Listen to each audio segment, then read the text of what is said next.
Hello दोस्तों, कैसे हैं आप। एक बार फिर से आपका स्वागत है हमारे चैनल में। फ्रेंड्स, मैं हूं प्रेम। आपके लिए यहां पर 30 क्वेश्चन लेकर आया हूं। हम जीके के 30 क्वेश्चन हैं ये। दोस्तों, आने वाले एग्जाम में आपका जनरल नॉलेज से आपसे क्वेश्चन पूछे जाएंगे। जैसे आपकी लेक्चरर की स्क्रीनिंग परीक्षा है, उसमें इसमें क्वेश्चन पूछे जाएंगे आपसे। और ये क्वेश्चन जो है, इस पर हमने बहुत डिटेल में चर्चा करने वाले हैं। 30 क्वेश्चन है, लेकिन 30 क्वेश्चन से एक क्वेश्चन से 5-6 क्वेश्चन हम यहाँ पर तैयार करेंगे कम से कम। तो हर टॉपिक पर, हर पॉइंट पर, हर ऑप्शन पर डिस्कस होगा। तो आप इस वीडियो में साथ लास्ट तक बने रहिए। अगर आपको वीडियो अच्छा लगता है तो प्लीज़ वीडियो को लाइक और शेयर जरूर कीजिएगा। दोस्तों, अभी तक आपने चैनल सब्सक्राइब नहीं किया तो सब्सक्राइब कर लिए। हमारे ग्रुप से जुड़ने के लिए, आप टेलीग्राम ग्रुप से जुड़ने के लिए, या आप हमें इंस्टाग्राम पे फॉलो कर सकते हैं। दोस्तों, हमें ट्विटर पे फॉलो कर सकते हैं। आपको सारे लिंक डिस्क्रिप्शन में मिल जाएंगे। तो आप प्लीज़ हमें अदर प्लेटफॉर्म पर ज्वाइन कर लीजिए। दोस्तों, इस वीडियो में देखते हैं आज का वीडियो। पहला क्वेश्चन है, वह व्यक्ति जो सर्वप्रथम माउंट एवरेस्ट पर बिना ऑक्सीजन सिलेंडर के चढ़ा था। ठीक है, तो बिना ऑक्सीजन के चढ़ा था, वह व्यक्ति कौन था। दोस्तों, यहाँ पर ऑप्शन दिया है फुदोर जी। ठीक है, ये फुदोर जी मेरे को समझ नहीं आया, लेकिन यहाँ पर जो इसका राइट आंसर है, तो वो बिना ऑक्सीजन के पहली बार जो एवरेस्ट पर चढ़े थे उनका नाम था रीनहोल्ड मेसनर। ये इटली के थे। और पीटर हेल्लोर, ये ऑस्ट्रिया के थे। ठीक है, ये दो थे। ये जो है पहली बार बिना ऑक्सीजन सिलेंडर के एवरेस्ट पर चढ़े हुए थे।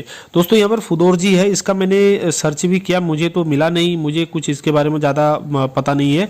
माफ़ी चाहता हूँ। आप जो है कमेंट सेक्शन में कमेंट करके मुझे बताइए तो ये फुदोर जी के बारे में अगर आप जानते हैं। और यहाँ पर 10 बार जो है एक रीता शेरपा नाम की महिला है जो नेपाल से हैं। 10 बार चढ़ चुकी हैं ये बिना सिलेंडर के, बिना ऑक्सीजन सिलेंडर के एवरेस्ट पर 10 बार चढ़ चुकी है। हालांकि इनकी मृत्यु हो चुकी है कुछ टाइम पहले, तो ये चढ़ चुके हैं। और दूसरा, एवरेस्ट के बारे में दोस्तों यहाँ पर एक नया अपडेट था, आपको भी पता होगा शायद। तो इसकी नई हाइट एक यहाँ पर चीन और नेपाल ने संयुक्त रूप से इसकी घोषणा की है कि एवरेस्ट की जो हाइट है वो 0.86 मीटर बढ़ी हुई है। ठीक है, यानी कि अब नई ऊंचाई, इसकी नई हाइट देखेंगे हम तो 8,848.86 मीटर यहाँ पर जो है नई हाइट इसकी बताई गई है नेपाल और चीन के द्वारा। चलिए, अगला प्रश्न है, थिम्पू राजधानी है। तो दोस्तों, थिम्पू किसकी राजधानी? ये भूटान की राजधानी है थिम्पू। ठीक है, भूटान की राजधानी। अब दोस्तों, पेरू की राजधानी यहाँ पर है। तो पेरू जो है की राजधानी लीमा है। ठीक, पेरू की राजधानी लीमा है। और मालदीव है, मालदीव की राजधानी माले है दोस्तों। ठीक है, और श्रीलंका की राजधानी कहाँ है? कोलंबो है। तो इस तरीके से हमने चार ऑप्शन के आंसर यहाँ पर किए। अगला है, संयुक्त राष्ट्र के वर्तमान महासचिव कौन है। दोस्तों, संयुक्त राष्ट्र के वर्तमान महासचिव हैं एंटोनिया गुटरेस। ठीक है, एंटोनिया गुटरेस संयुक्त राष्ट्र के वर्तमान महासचिव हैं। और जो इसके प्रथम महासचिव थे वांग की मून थे। और संयुक्त राष्ट्र की जो स्थापना हुई थी 24 अक्टूबर 1945, हाँ 1945 में हुई थी। ठीक है ना, तो ये है। तो फर्स्ट इसके वांग की मून थे और अभी एंटोनिया गुटरेस हैं। चलिए, अगला क्वेश्चन है, करो या मरो का नारा किसने दिया था। तो दोस्तों, करो या मरो का नारा दिया था महात्मा गांधी ने। ऑप्शन ए यहाँ पर सही होगा। ठीक है, करो या मरो का नारा दिया था महात्मा गांधी ने। और उसके बाद जवाहरलाल नेहरू यहाँ पर ऑप्शन में है। तो जवाहरलाल नेहरू ने दिया था पूर्ण स्वराज्य और आराम हराम है का नारा दिया था जवाहरलाल नेहरू ने। लाल बहादुर शास्त्री का आप जानते हैं दोस्तों, एक बहुत ही फेमस है, जय जवान जय किसान, लाल बहादुर शास्त्री ने कहा था। और लाला लाजपत राय ने साइमन कमीशन वापस जाओ का नारा दिया था। यहाँ पर ये चीज़ें थोड़ा बहुत जानना जरूरी है। उसके बाद अगला है, निम्न में से कौन भारत का पहला स्वदेश में निर्मित मिसाइल है। दोस्तों देखिए, यहाँ पर 4 मिसाइल दी गई हैं, तो 4 की 4 जो है स्वदेश निर्मित हैं। ठीक है, लेकिन यहाँ पर इसने पूछा है कि पहला स्वदेश निर्मित मिसाइल कौन सा था। तो इसका सही जवाब है पृथ्वी। ठीक है, पृथ्वी पहला स्वदेश मिसाइल निर्मित मिसाइल है। दोस्तों, पृथ्वी जो है जमीन से जमीन पर मार करने वाला शॉर्ट रेंज की बैलिस्टिक मिसाइल है। ठीक है, पृथ्वी जमीन से जमीन पर मार करने वाली शॉर्ट रेंज की बैलिस्टिक मिसाइल है। इसको 1994 से इसको सेवा में लिया गया है। और उस समय ये पृथ्वी 1 था। ठीक है, पृथ्वी 1 जिस समय हुआ था, पृथ्वी 1 का निर्माण किया गया था 24 फरवरी 1988 को। ठीक है, 24 फरवरी 1988 को पृथ्वी 1 को सेवा में सम्मिलित किया गया था। और उसके बाद बनाया गया था। तो उसके बाद 27 फरवरी 1996 को पृथ्वी 2 को बनाया गया था, प्रोड्यूस किया गया था। ठीक है, और उसके बाद जो है हम बात करते हैं आकाश की, यहाँ पर आकाश ऑप्शन में है, तो आकाश भी स्वदेश निर्मित टेक्नोलॉजी पर बेस्ड है दोस्तों। ये जो है मीडियम रेंज है, ठीक है।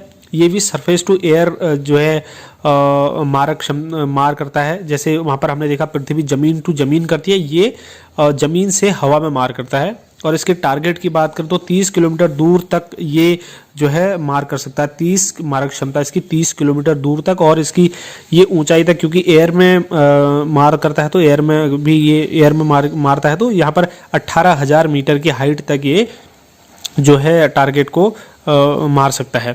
चलिए उसके बाद अगला है अग्नि। अग्नि सी में अग्नि यहाँ पर दिया गया, तो अग्नि भी स्वदेश तकनीक से निर्मित है दोस्तों। तो अग्नि में देखिए यहाँ पर अग्नि 1, अग्नि 2, अग्नि 3 और अग्नि 4 जो है, ठीक है। तो ये मध्यम दूरी के हैं, मध्यम दूरी तक मार करते सकते हैं।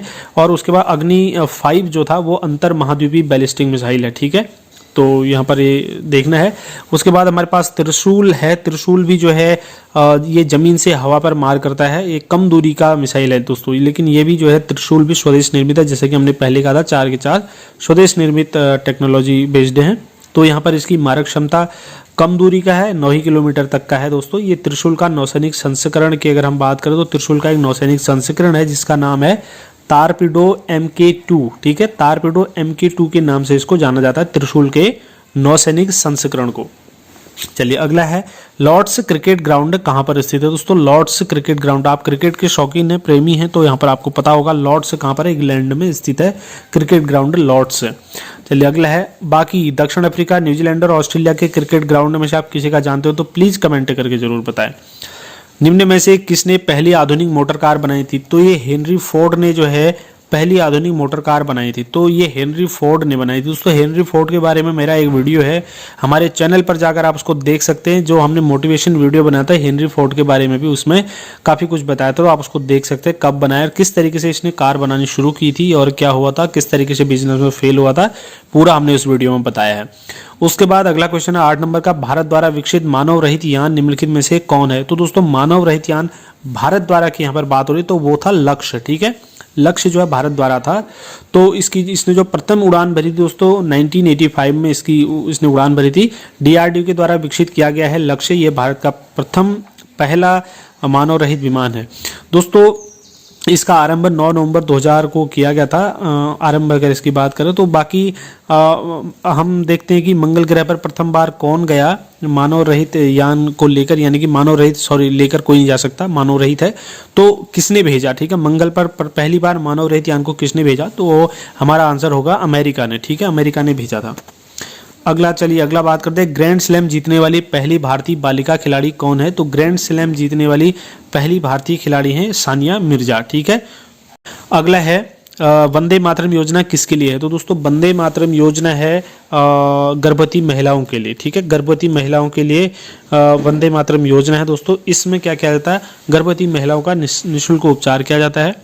उत्तराखंड के परिप्रेक्ष्य में दोस्तों यहाँ पर हम देखेंगे तो ये इंपॉर्टेंट हो जाता है, यहाँ पर क्वेश्चन देखने को मिल जाते हैं कई बार। तो स्टार्टिंग इसकी हुई थी 9 फरवरी 2004 से इसको शुरू किया गया था, ठीक है। इसके अंतर्गत गर्भवती महिलाओं का निःशुल्क उपचार किया जाता है।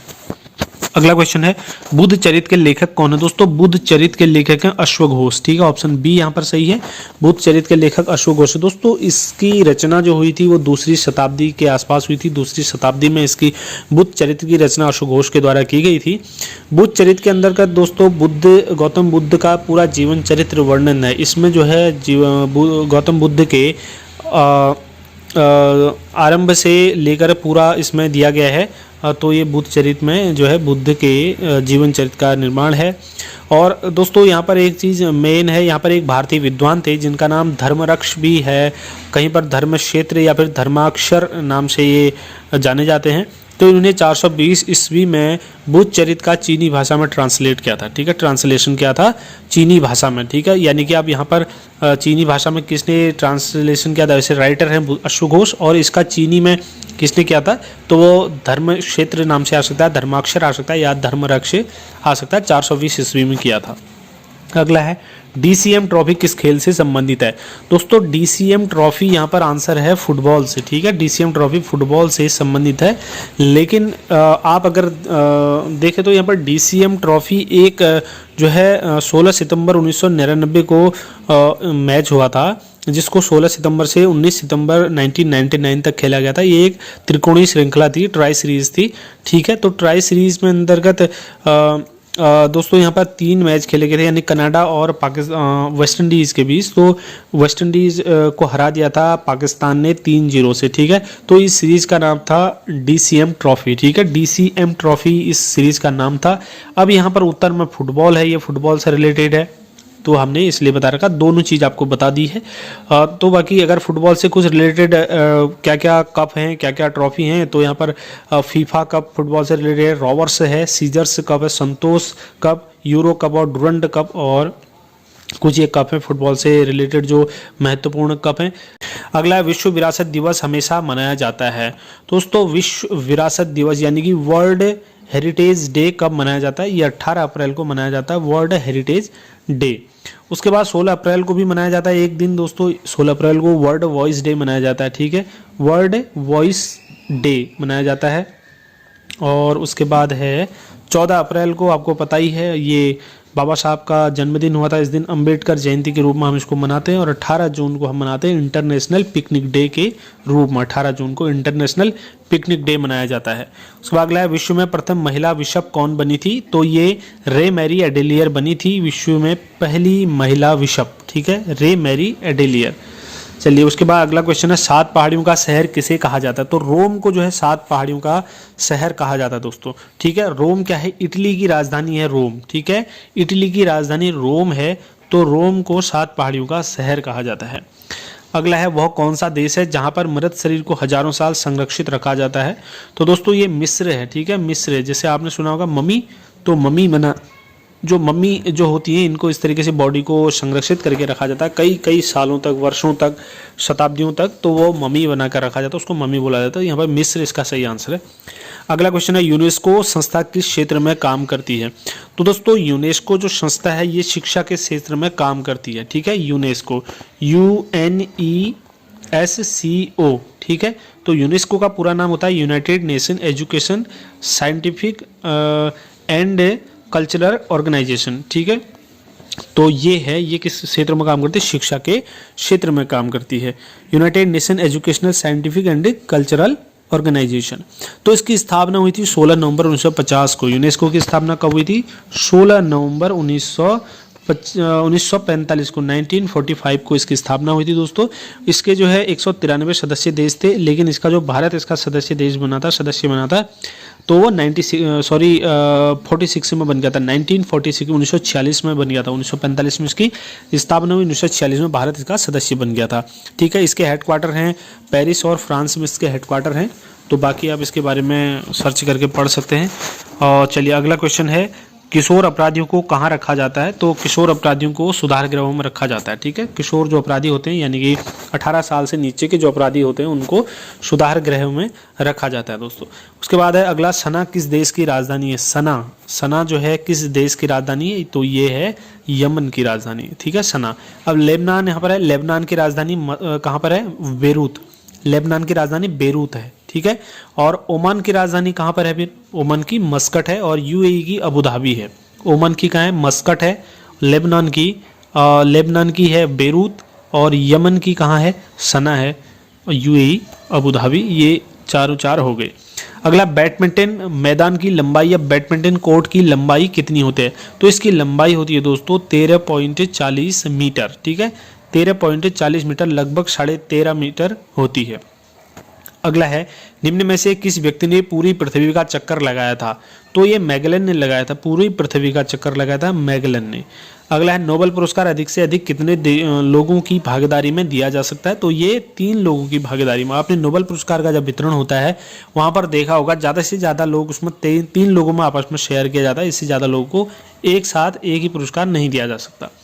अगला क्वेश्चन है, अंतरिक्ष युग की शुरुआत किस खोज के साथ हुई? तो अंतरिक्ष युग की शुरुआत जो है रॉकेट के खोज के साथ हुई। देखिए फ्रेंड्स, हम जानते हैं अंतरिक्ष में जाने के लिए हमारे पास एक ही माध्यम होता है, रॉकेट। ठीक है, रॉकेट के अलावा किसी भी दूसरे माध्यम से नहीं जा सकते। ठीक है ना, तो वहां पर जो है हमको रॉकेट, तो इसीलिए हम ये इसका सीधा साधा जवाब जो है बन सकता है, रॉकेट की खोज के साथ अंतरिक्ष युग की शुरुआत हुई। अगला, अब जो सार्वजनिक यूरोपीय मुद्रा जारी हुई वह है, ठीक है, तो यूरोपीय मुद्रा जो है यूरो जारी हुई है 24 का, ए यहाँ पर सही आंसर होगा। ठीक है, 24 का। अगला है, जैतून की शाखा किसका प्रतीक है? दोस्तों जैतून की शाखा जो है शांति का प्रतीक होती है। ठीक है, ऑप्शन ए इसका सही है, जैतून की शाखा शांति का प्रतीक होती है। चलिए अगला है, सफेद कुमुदनी कहाँ का राष्ट्रीय प्रतीक है? दोस्तों हर देश का जो है राष्ट्रीय प्रतीक कुछ न कुछ होता है। तो सफेद कुमुदनी कहाँ का है? ये इटली का है। ठीक है, इटली का, यानी कि इसको व्हाइट लिली भी कह सकते हैं आप, इटली का है।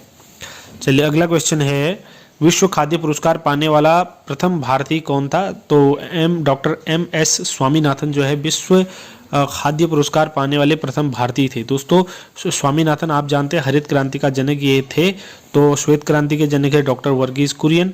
ठीक है, तो यहाँ पर ऑप्शन ए भी है, तो स्वामीनाथन थे ये हरित क्रांति के जनक भारत में। अगर यहाँ पर विश्व की बात की जाएगी तो फिर ये नहीं आएंगे, ये स्वामीनाथन नहीं आएंगे, नॉर्मन बोरलॉग आएंगे। ठीक है ना। अगला, भारत की पहली महिला जो विश्व सुंदरी चुनी गई थी, रीता फारिया को जो है विश्व सुंदरी चुना गया था, पहली महिला थी रीता फारिया। अगला है, भारत में जूडो खेल का आरंभ किसने किया था? तो ये वाई चांग ने किया था। दोस्तों वाई चांग ने भारत में जूडो खेल का आरंभ किया था। अंतरिक्ष में जाने वाला प्रथम भारतीय कौन था? तो दोस्तों राकेश शर्मा जो थे पहले भारतीय थे अंतरिक्ष में जाने वाले। अब आपको कमेंट करके बताना है कि ये कब गए थे। ठीक है, चलिए हम बता देते हैं। दोस्तों ये गए थे 1984 में, राकेश शर्मा 1984 में गए थे। उस समय ये 7 दिन 21 घंटे 40 मिनट वहाँ पर पृथ्वी से बाहर रहकर आए थे। ठीक है, 7 दिन 21 घंटे और 40 मिनट पृथ्वी से बाहर रहकर आए थे राकेश शर्मा। तो दोस्तों ये 30 क्वेश्चन थे आज हमने जो डिस्कस किए। मैं समझता हूँ ये काफ़ी इंपॉर्टेंट आपके लिए होंगे। अगर आपको अच्छा लगा तो प्लीज़ वीडियो लाइक शेयर जरूर कीजिएगा और चैनल को सब्सक्राइब करिए। दोस्तों हमें अदर सोशल प्लेटफॉर्म पर ज्वाइन करने के लिए डिस्क्रिप्शन में लिंक मिलेंगे आपको, वहाँ पर हमको ट्विटर पर फॉलो करिए। तो दोस्तों इस वीडियो में इतना ही है। इस वीडियो में हमारे साथ बने रहने के लिए आप सभी का धन्यवाद। दोस्तों अग्रिम परीक्षाओं के लिए आप सभी को शुभकामनाएं।